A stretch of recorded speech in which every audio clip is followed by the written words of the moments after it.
Good evening, everybody. It is Friday, and we've all made it to the weekend. Friday evening. It's a glorious time. It's a glorious time. And what a week it has been.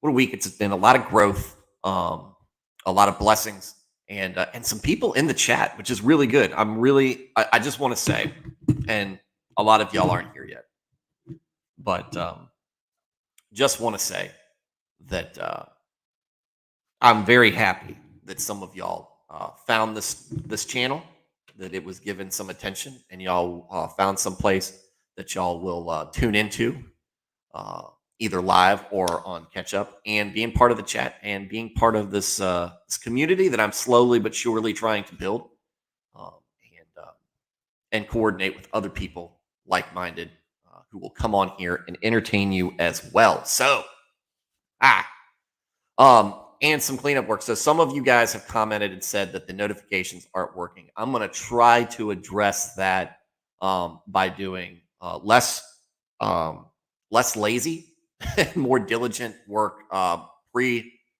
the show, putting that stuff on StreamYards. It's my way of giving a little bit more attention to the channel.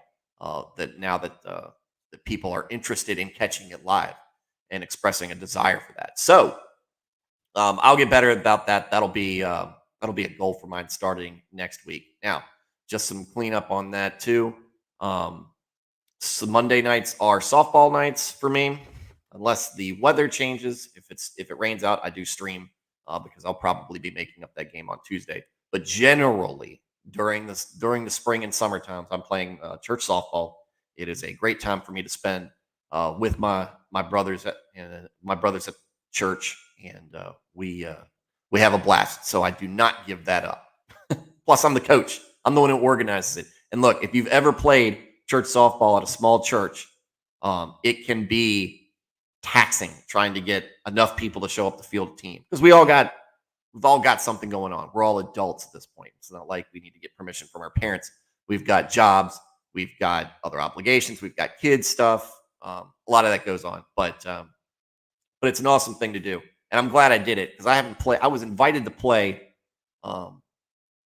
by a couple of guys at the church, and I told them, I was like, "Look, I haven't swung a bat since t-ball, which was a long time ago." And they said, "That's fine. Just get out here. Just get out here, and we'll have fun. We'll make fun of you, and it'll be great." So I said, "Yeah, fine. All right, I'll show up." And then and that was what, 2015, I think, when I did that, and I've been playing ever since. And I love it. I love getting the guys together. You know, we have fun. We heckle each other at the plate and in the field, because look, we didn't peak in high school professionally, but maybe athletically we peaked in high school. But we're all pretty aware of that, and we have a good time making it fun of each other. That's a good place to go if you're not going to church yet, but you are looking to get back in the church, and you're looking for a community. If you can find a community with men with some sort of church team that you can play um, somewhat confidently without killing yourself. But if you can find, and the guys are good sports, and there's just a lot of team camaraderie, that's a good sign. In my mind, that's a good sign that you're part of a church culture that looks out for each other. When you're all just showing up and you don't really care if you win, you're trying to win, obviously, but you don't really care if you're winning. You just want to be out there hanging out and enjoying some good fellowship in a nice way. So, coming up, closing this evening out with my family. We like I said last night, we do family movie night every night, and we did an oldie but a goodie, one that was good back when I was a kid, but a little obscure. It's an old Don Bluth film called Rockadoodle, and I try to introduce my kids to classics that I enjoyed, because you can't. A lot of the stuff that comes on Disney now, it's trash. It's trash. It's weird. There's all sorts of hidden messages inside of it that aren't wholesome. But if you are close to my age, so if you're in your mid to late 30s, or mid 30s to early 40s, you probably remember Disney Afternoon and some of the Warner Brothers cartoons and how cool that stuff. You grew up with Tom and Jerry and Bugs Bunny and some of the Mickey Mouse stuff, but also Chip and Dale, Rescue Rangers, DuckTales, Tailspin, like some of the best cartoons out there, I think. And you can get that kind of stuff, get them watching that stuff, and you don't have to worry so much about messages, because that's what you're always worried about. What kind of message is going on in your kids' programming? Pay attention. If you've got young kids, you've got older kids, but you know what I'm talking about. But if you got young kids, just remember, stay on top of it. Don't just put an iPad in front of them. Monitor what they're doing, because as I tell my son, and I'm starting to teach my daughter, the internet is not a safe place to be. It's not a safe place to be. And the internet does not care, and sometimes actually is very interested in the fact that you're young and impressionable, and it will come out and get you. So it's important to remember to stay in your lane, and you have to have you kind of try to give your kid just a little bit of a leash to understand and learn about this environment that they're going to be surrounded by for forever, until the internet is no more or the Chinese take it over, and then none of us can see anything on the internet that we would care about. So my son is over there with his headphones in. He's spending the night up here. This is our thing. This is our tradition. Spend time with the kids, and enjoy it, because to me, man, they grow up way too fast. Way too fast. So tonight we're going to continue with Deuteronomy. Interesting thing here we've got with Deuteronomy. It seems like Moses has gotten past the really big parts of his speech, and now he's hitting into the stuff that we really haven't covered all that much in Leviticus and Numbers, which just kind of the extra stuff. And he even calls it miscellaneous laws. So we already know what's going on. I use the NIV, the New International Version. That's the translation I use. Some of you more educated than me, use the King James. I'm not fancy enough for that. I like understanding what I'm talking about, what I'm reading, instead of spending more time trying to decipher what's being said than actually doing the reading. So all right, folks. Deuteronomy 23. Exclusion from the assembly. No one who has been emasculated by crushing or cutting may enter the assembly of the Lord. That sounds like castration. That sound like castration to you guys? Emasculated by crushing? Hope that's an accident. Or cutting may enter the assembly of the Lord. No one born of a forbidden marriage, nor any of their descendants may enter the assembly of the Lord, not even in the 10th generation. No Ammonite or Moabite or any of their descendants may enter the assembly of the Lord, not even in the 10th generation. For they did not come to meet you with bread and water on your way when you came out of Egypt. And they hired Balaam, son of Beor, and Pethor in Aram Naharaim. I hate trying to pronounce these. To pronounce a curse on you. However, the Lord your God would not listen to Balaam, but turned the curse into a blessing for you, because the Lord your God loves you. Do not seek a treaty of friendship with them as long as you live. Do not despise an Edomite, for the Edomites are related to you. Do not despise an Egyptian, because you resided as foreigners in their country. The third generation of children born to them may enter the assembly of the Lord. All right, so going back about this, so God's drawing some very very clear lines here on who is and is not allowed to enter the assembly of the Lord. And we immediately go to forbidden marriages, Ammonites and Moabites, because of how they acted during the Exodus. They were not friendly to the Lord's people, and instead tried to hire Balaam. This is the interesting part, because when we talk about when we covered Balaam and his donkey, he would not curse the Israelites, even though he was commanded to by the king of the Moabites. But yet he does say right here that the God would not listen to Balaam's curse. The what kind of gets missed here is that Balaam refuses to do the curse in the scripture. But then a couple chapters later, he ends up getting killed because he's still on the side of the Moabites. I wonder if there was some enticement, some bribery going on, and Balaam eventually did give up his faithfulness in God and then tried to curse the Israelites. Because what Balaam does at the beginning is pretty noble, right? He's kind of a hermit. He's a little prophet out there, and they come out there and they said, "Hey, the king comes out there is like, look, the Israelites are heading my way. I don't want them here. Curse them so that we might defeat them or turn them away." And Balaam's like, no, those are God's people. God's looking out for them. I don't want anything to do with cursing them. And he talks to God about it, and God gives him a command, and he kind of follows it. There's a little bit of an interesting interaction between him and his talking donkey, which may have inspired Shrek. But he seems like he ends up doing the right thing, and to the irritation of his king. But that's kind of where we leave him. And then the next thing we know, he ends up getting killed the same time that the Moabites are defeated, and the king of the Moabites is killed as well. So it would be interesting to know what happened, what transpired in between then and the battle that caused him to be, die.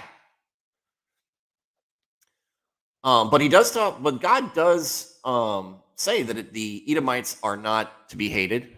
They are related to him, right? Because they come from Esau, and the same thing with the Egyptians. Because even though the Egyptians were enslaving them, if you recall, back when Joseph was there, Joseph had a good relationship with the king and some of the Egyptians, not all of them. But when that Pharaoh died, the Israelites ended up becoming an enticing resource for free labor, in which they became one. So, uncleanliness in the camp. When you are encamped against your enemies, keep away from everything impure. If one of your men is unclean because of a nocturnal emission, I love how the Bible here is very nonchalant about these things. Sometimes it tries to be very subtle, and sometimes it's just very direct. Unclean because of a nocturnal emission. So, wet dream, they happen. He has to go outside the camp and stay there in shame. Watch that walk of shame heading outside the camp, and everybody knows. Everybody knows why you're hanging out there. But as evening approaches, he has to wash himself, and at sunset, he may return to the camp. The early walks of shame. Designate a place outside the camp where you can go to relieve yourself, as one does. As part of your equipment, have something to dig with, and when you relieve yourself, dig a hole and cover up your excrement. For the Lord your God moves about in your camp to protect you and to deliver your enemies to you. Your camp must be holy, so that he will not see among you anything indecent and turn away from you. Yeah, God doesn't want to step in your doo-doo. All right. He wants to be able to, it's just like letting your pets walk around. You clean up after your pet if you live in the park. I live in the country. Dogs go where they go. I don't have to worry about it. Some people, though, if you're taking your dog out in the park and so whatever, clean up after them. If you do it, you should do it too. Because again, look, lots of people wear sandals back then. Lots of people are barefoot. You don't want that stuff just sitting around the camp. It's going to smell. Miscellaneous laws. Now we get really into it. And this is going to be a little long, folks, because this actually lasts in the next two chapters. So we'll try to power through this. If a slave has taken refuge with you, do not hand them over to their master. Let them live among you wherever they like and in whatever town they choose. Do not oppress them. So I guess this is runaway. These are runaway slaves. Just Pewitt. I like how he has to tell people to do this. I know, right? Because it feels like all right.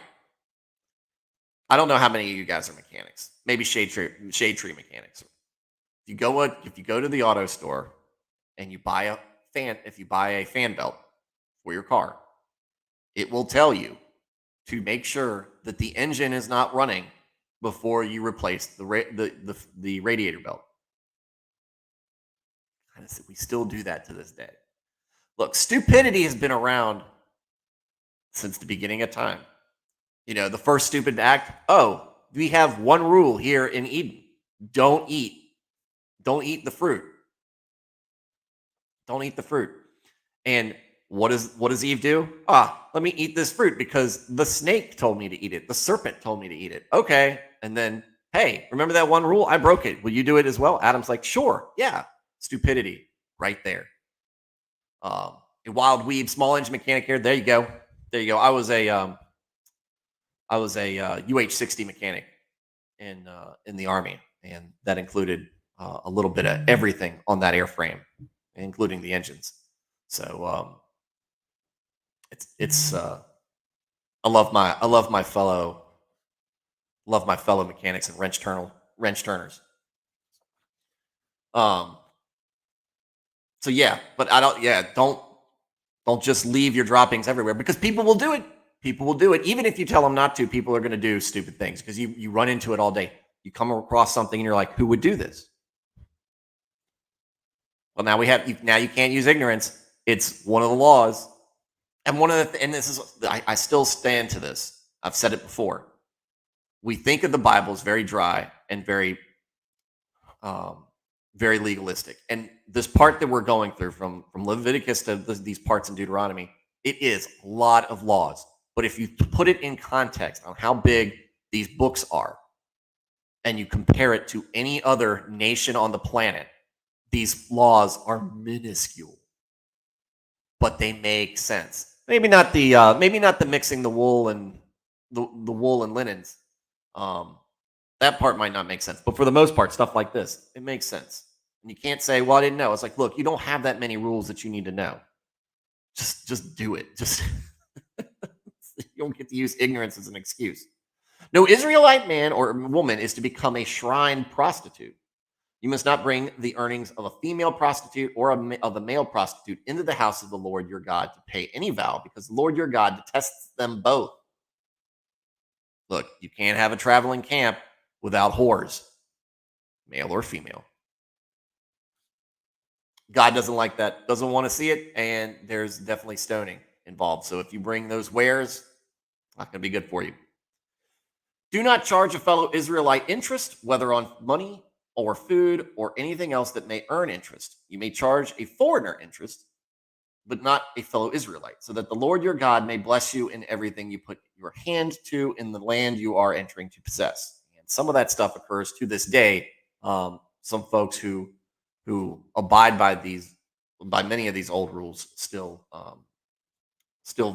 takes the stuff that's profitable to them, like this, to heart. If you make a vow to the Lord your God, do not be slow to pay it, for the Lord your God will certainly demand it of you, and you will be guilty of sin. But if you refrain from making a vow, you will not be guilty. Whatever your lips utter, you must be sure to do, because you made your vow freely to the Lord your God with your own mouth. Right. Top Gun 2 is out right now.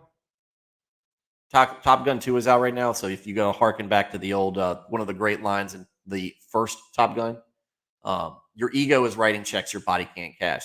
That is a truism here. Don't swear to God that you're going to do something if you're not going to do it. Do or do not.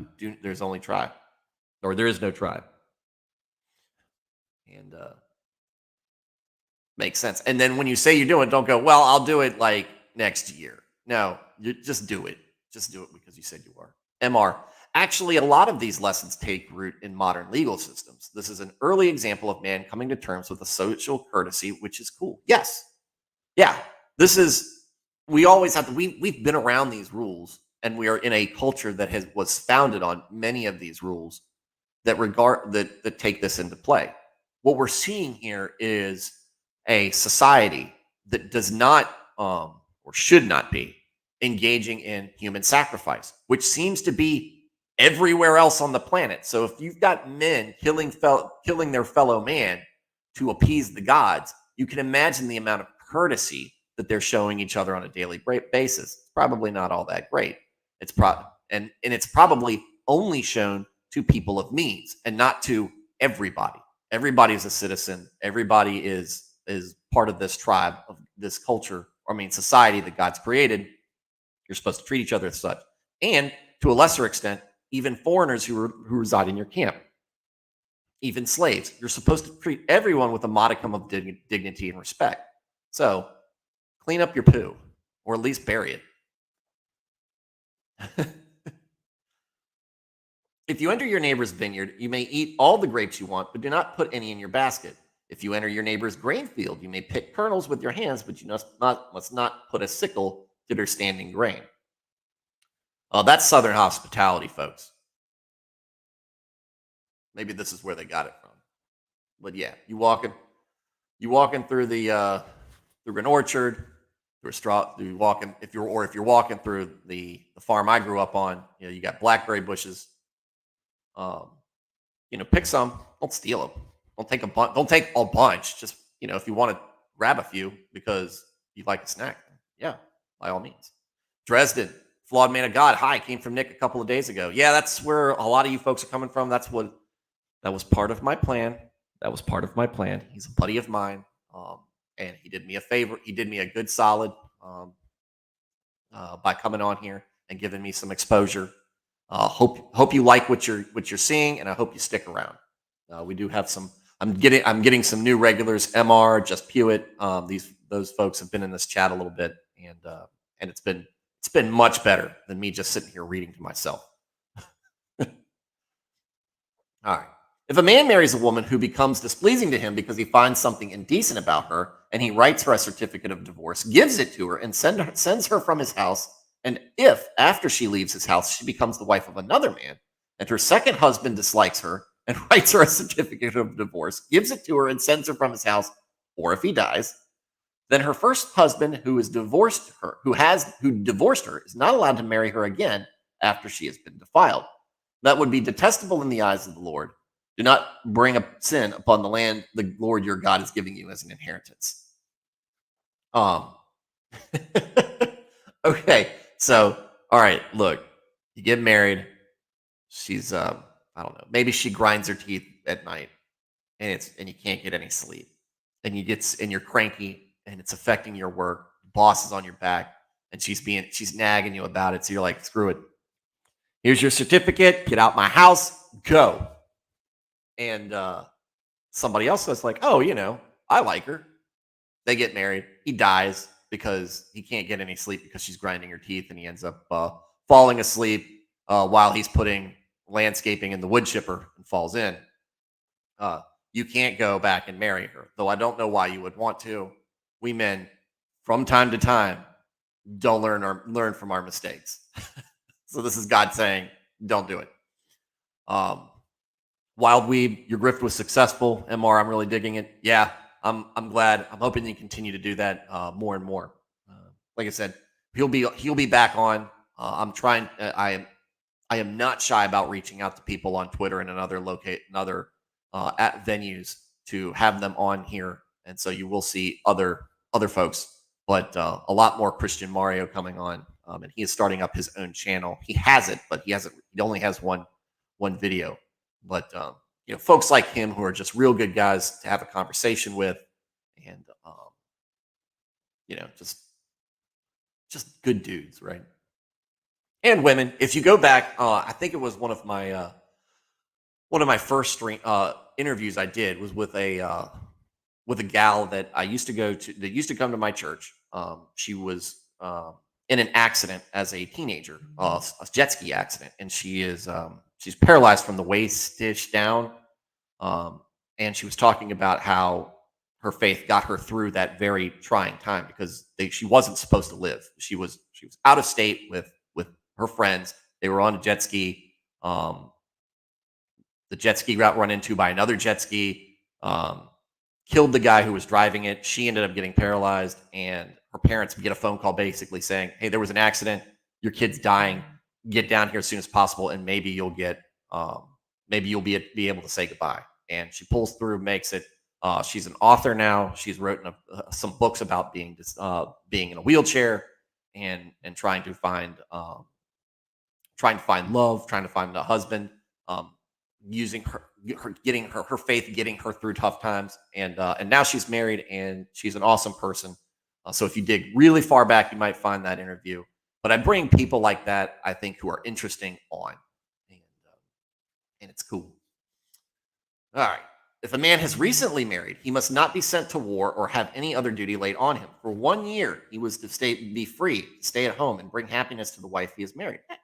Okay, well, yeah, this is going back to this kind of answers a question I had earlier when we were talking about Israelites before they get in the battle. The commander would say, "Hey, if any of y'all have just finished your house or any of you have just gotten married, you don't have to go. You don't have to go. You can go out and do it and enjoy the little bit of enjoy what you've built or who you've married for at least for a little while before being thrust into combat." Which is probably, look, soldiers appreciate that. Do not take a pair of millstones, not even an upper one, as security for a debt, because that would be taking a person's livelihood as security. Whatever that means, that goes over my head. If someone is caught kidnapping a fellow Israelite and treating or selling them as a slave, the kidnapper must die. You must purge the evil from among you.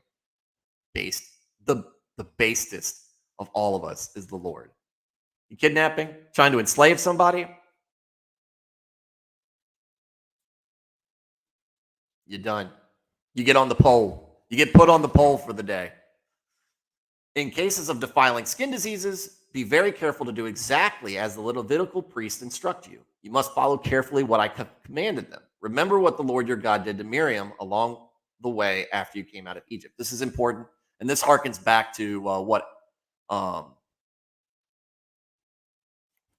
was referring to about, just kind of the watching the social courtesy come together. Also, not only that, but also basic tenets of sanitization, leprosy. You want to remove, or any other type of infectious disease. You remove them, you quarantine them from the camp so that it doesn't spread too bad. And once they get better, bring them back in. I wonder how COVID would be considered in that. Don't ban me, YouTube. When you make a loan of any kind to your neighbor, do not go into their house to get what is offered to you as a pledge. As not donated, but just a pledge. Stay outside and let the neighbor to whom you are making the loan bring the pledge out to you. If the neighbor is poor, do not go to sleep with their pledge in your possession. Return their cloak by sunset so that your neighbor may sleep in it. Then they will thank you, and it will be regarded as a righteous act in the sight of the Lord your God. This is kind of this pay it forward. This is kind of this looking out for your guys.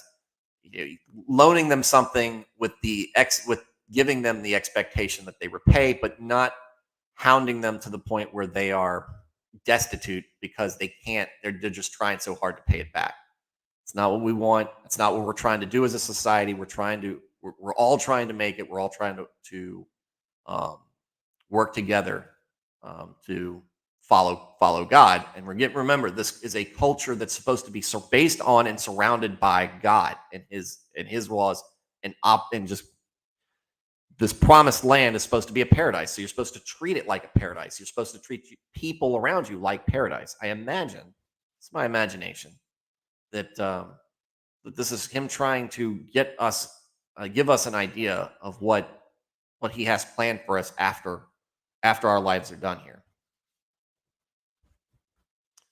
A wild weeb. I'm glad she survived. Glad she is doing well now. Yeah, she's awesome. And I was glad she came on, and it was a very good interview. And that was when I decided at that point I could. Derek F. Unbreaded Army. Yes. Though, like I said, until I'm independently wealthy, you will not be seeing me read from that, because I do have an employer. I do have bills to pay. Here we'll call it the unleavened army. The leavened army. But yeah, no, look, when that. All right, someone breaded that stuff. So when Nick first found Unbreaded and he was reading from it. So if y'all were there when he first found it, he read a few pages out of it. We were all dying. And I told him, I was like, look, just take a few days and read the whole daggone thing. Just read the whole daggone thing. He said, no, there's no way. That would be That would just be too much. He said, just going to break it down and read a little bit each each time, each night. I said, then that was a great idea. I love that he does it. It's a little bit of it's a little bit of just a touchstone for the current meta, which is the unbreaded meta in the on Ricada Law. Derek, I'm just here to support you, bro. Thank you, sir. Unleavened in Bible? Unleavened. Ah! What a loon. Do not take advantage of a hired worker who is poor and needy, whether that worker is a fellow Israelite or a foreigner residing in one of your towns. Pay them their wages each day before sunset, because they are poor and are counting on it. Otherwise, they may cry to the Lord against you, and you will be guilty of sin. Yes. Okay. This is a part. This is where you you can start separating righteous people who are of means, who are fair, who are successful, understand that the responsibility on them to take care of the people that are helping them be successful. I worked for a guy. It was an absolute disaster. He liked to he kind of sold me in, and he found out it was on my resume that I was a deacon. And so he always used like, oh yeah, I'm a man of faith. When he says man of faith, he means he listened to Joel Osteen sermons in his radio every once in a while, and that's what he would always go back to. So Joel Osteen. So you already know there's a problem there. You already know that's a pay as you go way of trying to believe in God, which is it's an absolute. You will not find prosperity preaching. You will not find a friend of prosperity preaching here. I cannot stand it. It's awful. But he treated his employees like garbage, and that's not just me as a harmed employee talking about that. It's just, I mean, you could see it.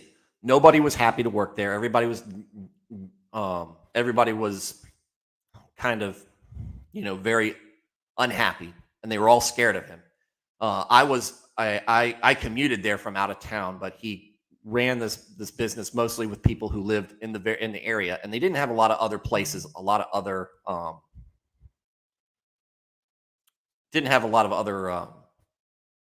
places to go work. So they were kind of stuck with him, and so he would use that as leverage against them. It was a very awful situation. I hope he just changes his ways, but that's another thing. But that's where passages like this is not just for people to be responsible and listen to their masters, but also if you are in a position where you are leading or employing people, to treat them decently. You hire professionals to do things. Just Pewitt. Hashtag only take as much unleavened bread as necessary or else.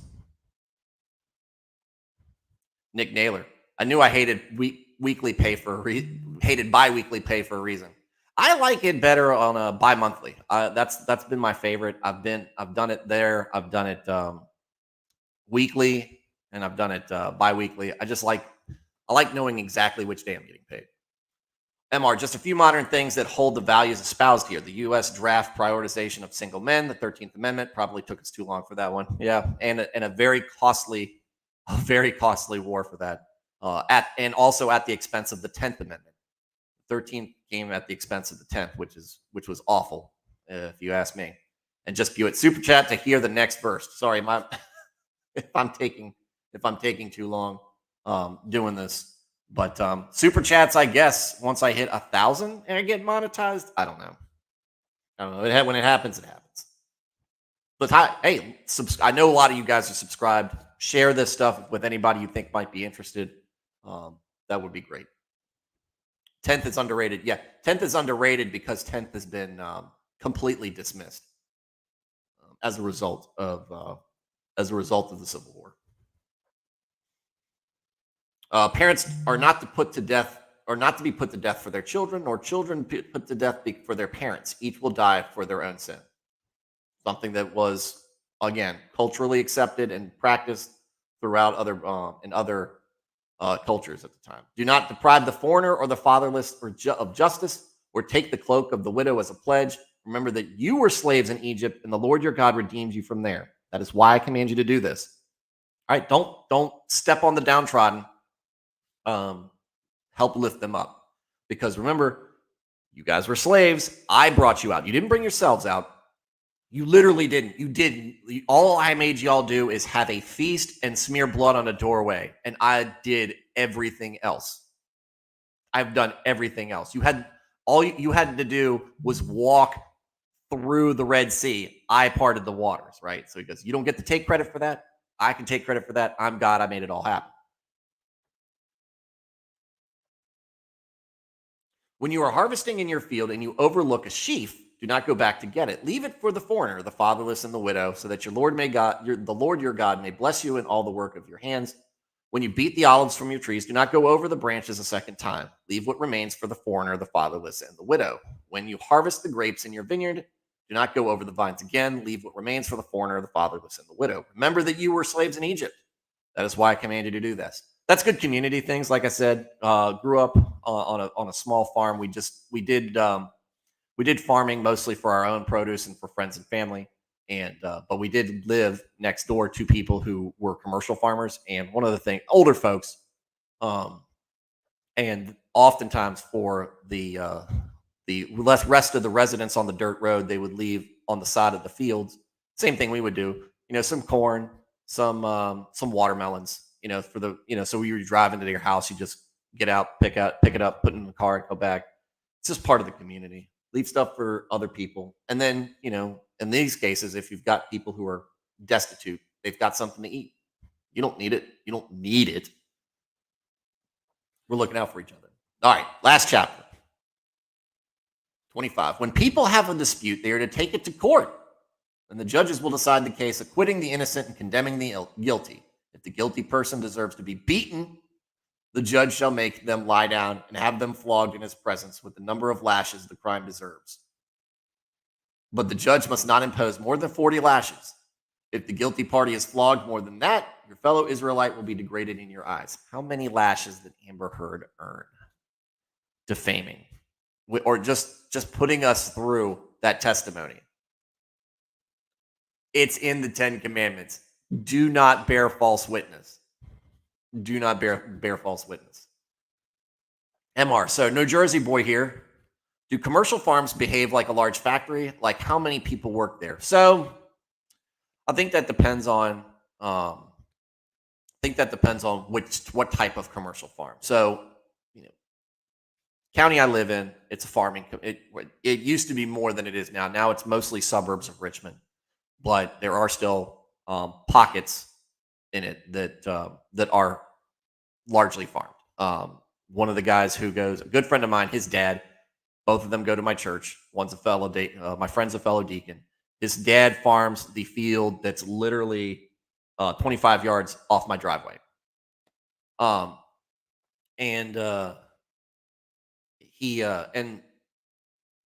some of that, it's just mostly like a couple of guys doing it, depending on how much you got. If we recently lost one of our elders, he ran a large farm in the area, and he had people come in all the time. I want to say probably maybe 20 people work for him. I don't know exactly. What I do know is when he died, we had the funeral at in an auditorium at the local high school, and it was filled. It was 900 people. Capacity was 900 people, and it was standing room only. So, no, I did not have a farm. My dad farmed small for just a little bit of produce, some chickens, some goats, and it was mostly for us and people we knew, worked with, and family. Which was cool. I spent a lot of time, a lot of summer afternoons after, at the end of the day, playing in the dirt, sitting on the back of the back fender of my dad's tractor while he was disking. MR, at least 3 lashes. Ooh, doesn't sound like a lot. As many times as you hit not Johnny, but not more than 40. We might just max out at 40. I don't know.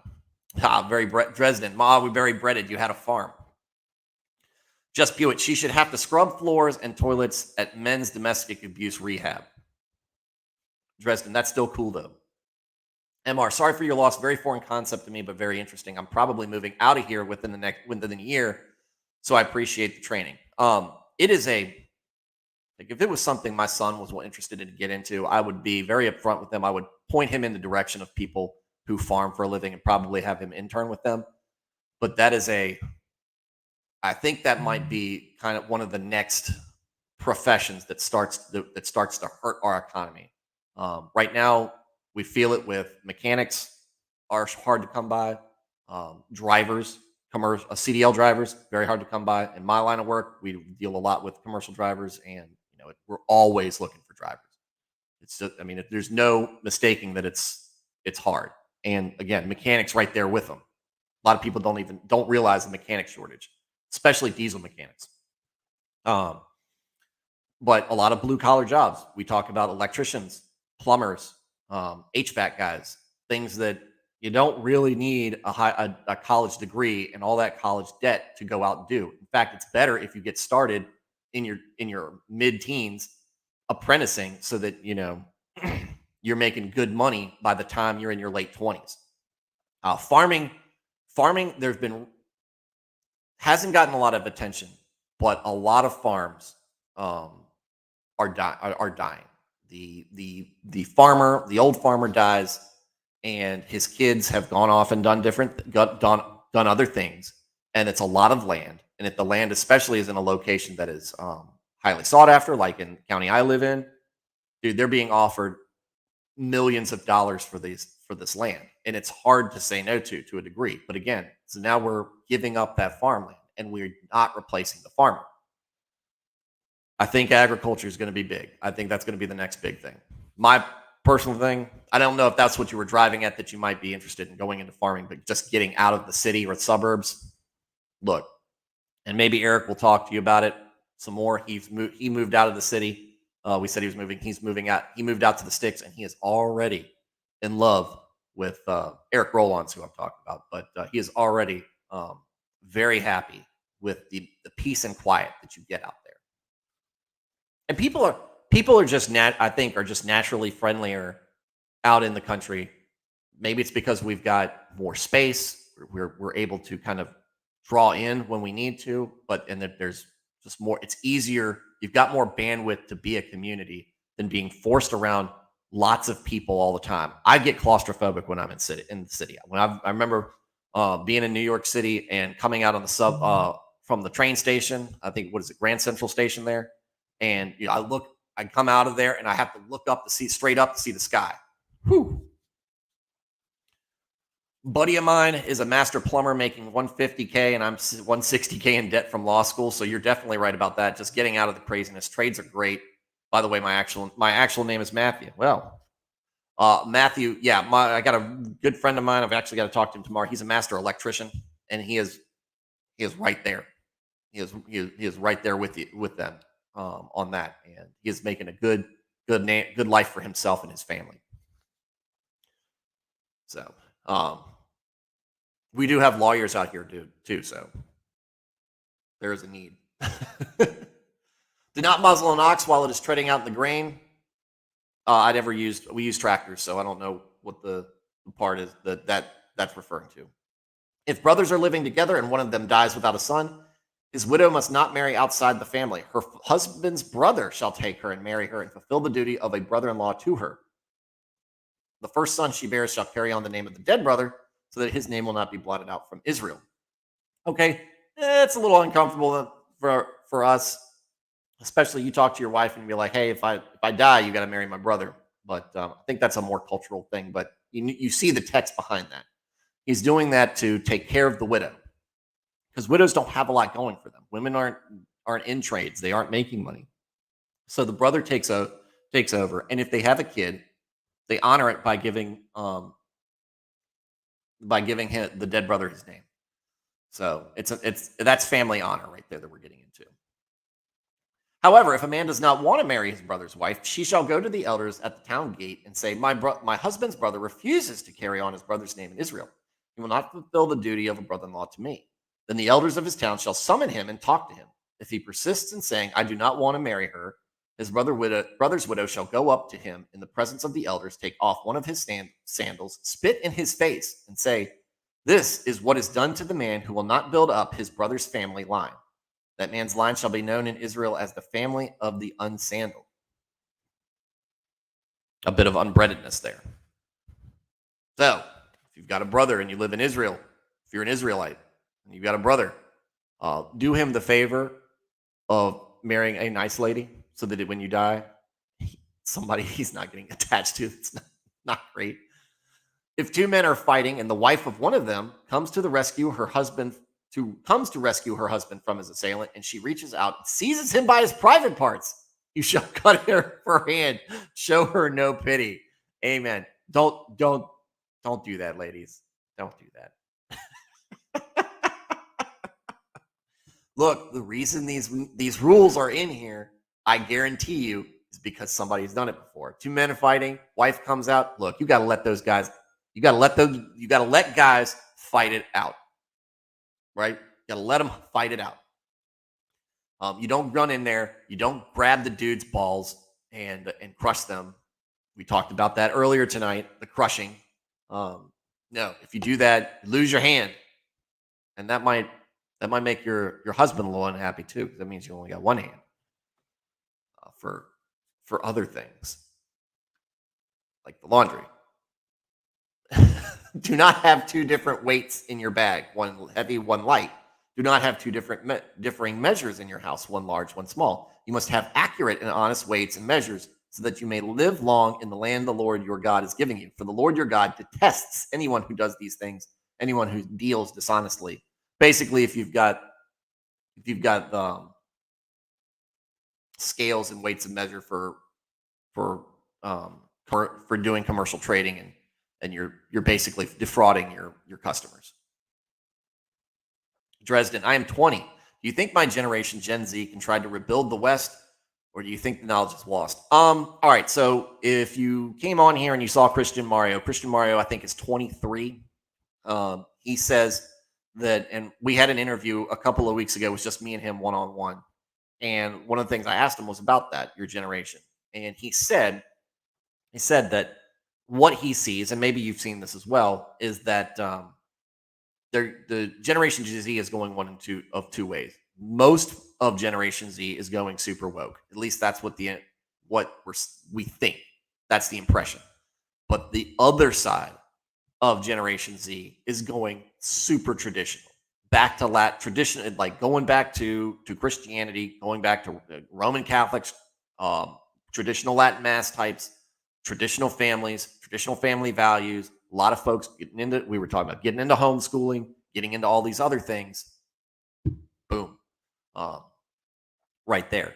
So I think it's really just going to come down to what happens as you guys get older. Are some of those folks that went the weird way, are they going to kind of realize that the real world has real consequences? Or are we going to do the, easy times make weak men make hard times make strong men, and strong men make good times? And we might just be in that cycle right now. Dresden, I have some faith in Gen Z. Us millennials really suck. Some of you do. Look, I'm kind of the Xennial. I'm in the Xennial group. So I identify much more with Gen X than I do with millennials. But I mean,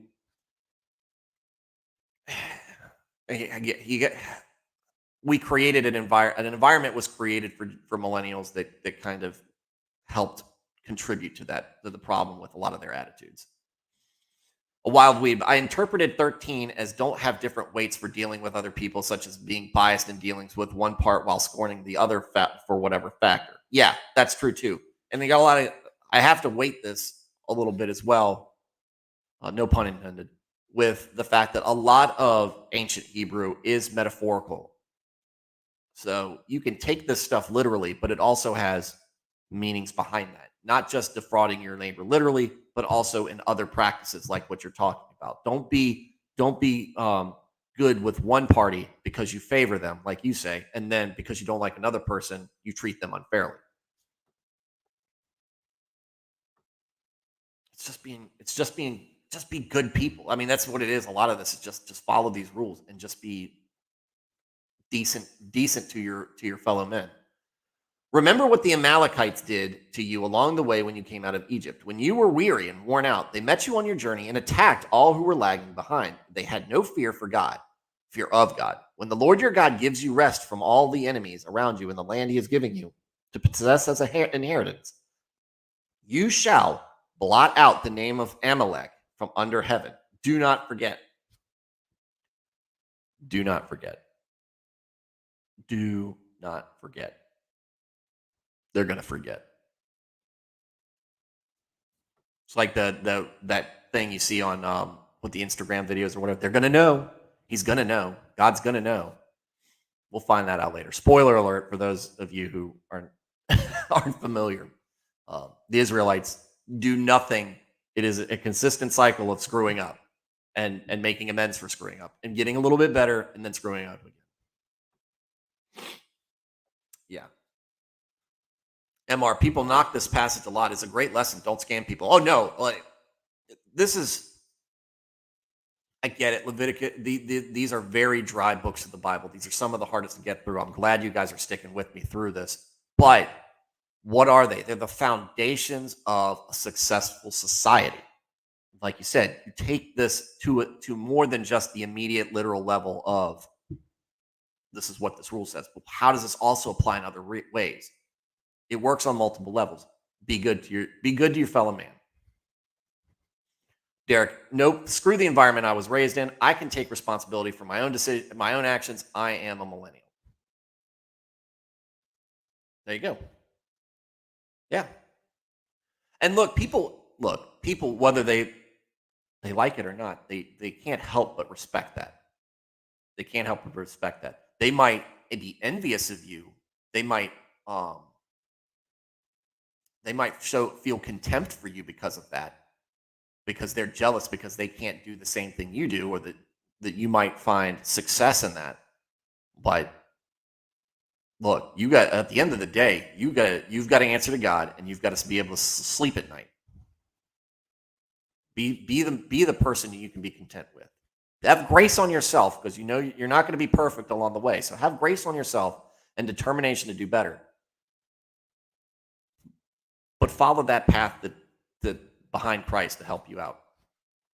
Nerneath, unjust weights are spoken of elsewhere as abomination, which was a poor translation. The actual meaning of abomination is more like twisting, perversion. Don't mess with God's order. Agreed. He seems not to like it when people twist things. Indeed, it's almost like he's run into this before with people and possibly Satan. Anyways. All right, so that's our reading for tonight. How much more we got left? We're getting towards the end. Yeah, a few more chapters, and then we're going over stuff, and then towards the end, now we'll start to talk about the end of Moses, and the final parts of the Pentateuch, and then we'll pick up with Joshua. Joshua's an awesome dude, and he will I'm sure he knew about it, because he's basically Moses's adjutant. But he has to pick up with all these, what does God call them? A stiff-necked and stubborn people who don't like to listen, don't like to do what they're told. He's got to be responsible for them. And we'll find out that it's not just Moses who had to put up with it. And it's so easy to find contempt in the Israelites, because to me it's so stupid. They're right there. God is right there with them. It requires no faith. You've got miracles happening all around you, and yet you won't listen.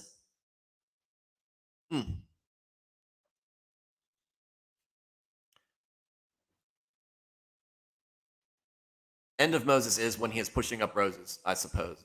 Not erroneously, though. Yeah. Derek, you should take super chats even if you donated all of it, brother. Okay, so I'm not monetized yet. I don't have enough subscribers. I think what I've looked at is you need to have at least 1,000 subscribers before you can enable super chats. Um, but when I do, yeah, not. I think what I've said is 90% of everything I get when if people start to super chat me, 90% is going to go to a handful of charities that are local to me that I know, and I'll be open about it, just so everybody can see.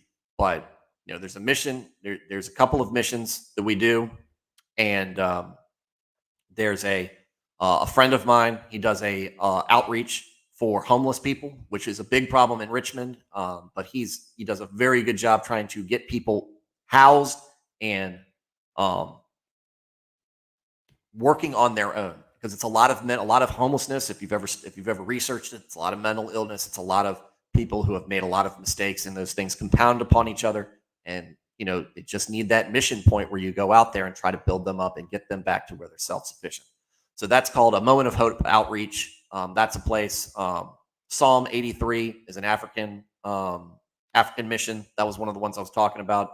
Um, I have a friend I just met a couple of months ago.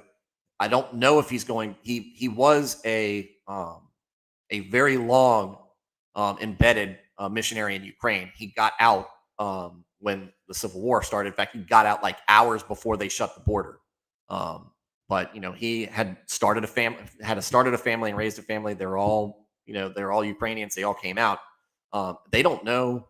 I think they lived in Odessa. They don't know if there's anything left of their house anymore. But he's got family stateside. They're staying with them, and their local church is putting them up. I want to get him on to. I haven't talked to him about it yet, but I'm interested in getting him on to talk about what it's like to um, be a missionary in a place that actually has a lot of Christianity in it. However, he is however the orthodoxy in Ukraine is not very fond of Protestant faith or Catholic faith for that matter. The orthodoxy is very protective of its people in Ukraine. And what is it like to be a missionary in a kind of a hostile Christian uh, environment? Not so hostile that he's worried for his life, but that they're looked down on and spoken poorly of, and people are advised to not go near them. They're a little ostracized, little bit of little shunned out there. And bring him on and talk about that. I haven't approached him about it, but it'd be something I'd like to do. Um, but that might be a mission point if that ever comes back. And then the last one is pregnancy, crisis pregnancy center here in Richmond. Another thing, like I said, we're not just anti-abortion here. We're not just pro-life. We're also here to support people who are in a position where they feel like they're pressured into getting an abortion because they don't know, and there's not somebody out there to talk to them. That situation is near and dear to my heart, and I want to support that. So those are different places. Like I said, 90% of whatever I get super chatted will go to one of those locations or another one if it comes along that I feel comfortable donating to, and then I'll keep the rest ostensibly to invest in the show. Um, let's see. MR will get you there. Hey, that'd be great. Like I said, just the more subscribers is just the more audience, the more people contributing and being part of. That's why I said I want this to be interactive. I want this. Look, I can guide the conversation, but I want this to be a back and forth because again, one, I'm kind of doing a sermon. That's not what I want to do. That's not how I want to come across. I want this to be like a fellowship, like a small group or whatever. People are given their 2 cents in, and we see where we disagree, and you sometimes come out with a more mature point of view. A Wild Weeb, thank you for the reading tonight, my friend. God bless you. God bless all of you. God bless all of you. Thank you guys for tuning in. Dresden, get Nick on again. He's got a nose for it. He will be on again. We are going to talk. The next one is going to be abortion. That one I'm going to try to schedule for whenever the Supreme Court releases their hands down their decision. Yeah. So that'll be the That'll be the next one. He seemed very excited about that prospect, and that's the one where I'm going to give him free reign to talk about it because I know that he does limit some of his religious beliefs out of respect on his show. I think he said that before, that he's more of a, you know, people can follow my example, but I'm not going to sit there and to disciple and evangelize other people on a show. That's not his format. He will talk about it, but yeah, I'm sure he will. He says he has got very draconian, I think, opinions on abortion. Uh, let's see. Mr. Wow, thank God he got out. My girlfriend is Moldovan. A lot of people she knows from Ukraine are stuck. The Orthodoxy tends to be aggressive because of the former suppression, um, or format, because of format, whatever. Because of the suppression, I'd love to listen. Yeah, in fact, that's where they got out. They got out over the Moldovan border, literally 30 minutes before they closed the border in Moldova, um, and then he would have gotten his wife and kids out, and they could have gone live with his family, but he would have had to stay because he's still just young enough that he can still fight. Former suppression. Derek Jeff, I enjoy the format. MR, can I be Boromir? I don't want you to die. I do think Boromir gets a lot of unnecessary hate. Just is. He represents all of us who give in to sin, right? Not necessarily that was Tolkien's intent. Maybe it was, but Boromir kind of. I mean, that's how when we're presented with something that's very tempting and we fail, and then at the end we try to redeem ourselves. While we really do need to support our fellow men and women more. Too much pressure on everyone nowadays, I feel. It's easy. It's easy. I think that there are people out there who want us to be at each other's throats. Nernaeth, how good of a pincushion are you? MR Boromir reference. Dresden, that'll be good. Thank you. Nernaeth, I had a nose ring in high school. Don't judge me. I was like, look, we should never judge anybody for what we've done as teenagers and in our early to mid 20s, right? I'm just rounding the on the home stretch of 30s. The 30s by far has been my favorite decade.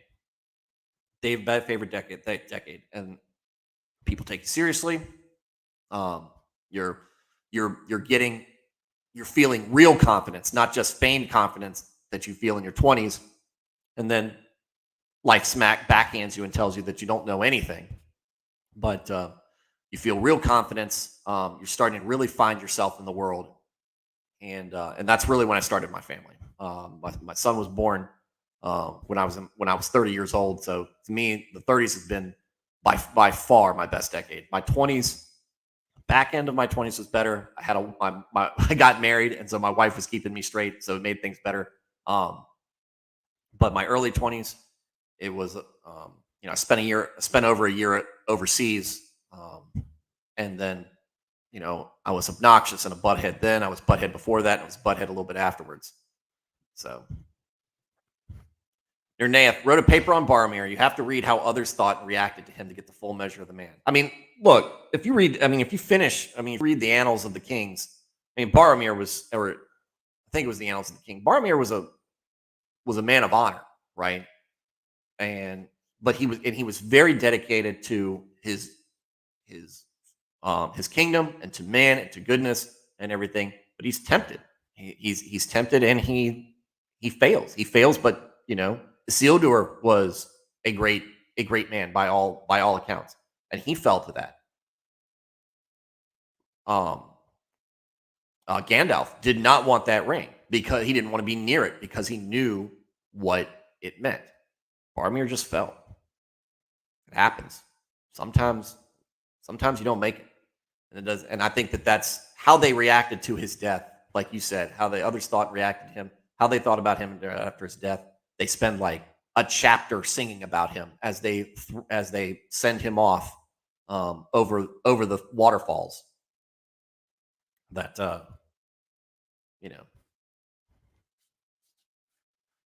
you don't judge somebody by just their mistakes, by the full, like you said, the full character of the man, full measure of the man.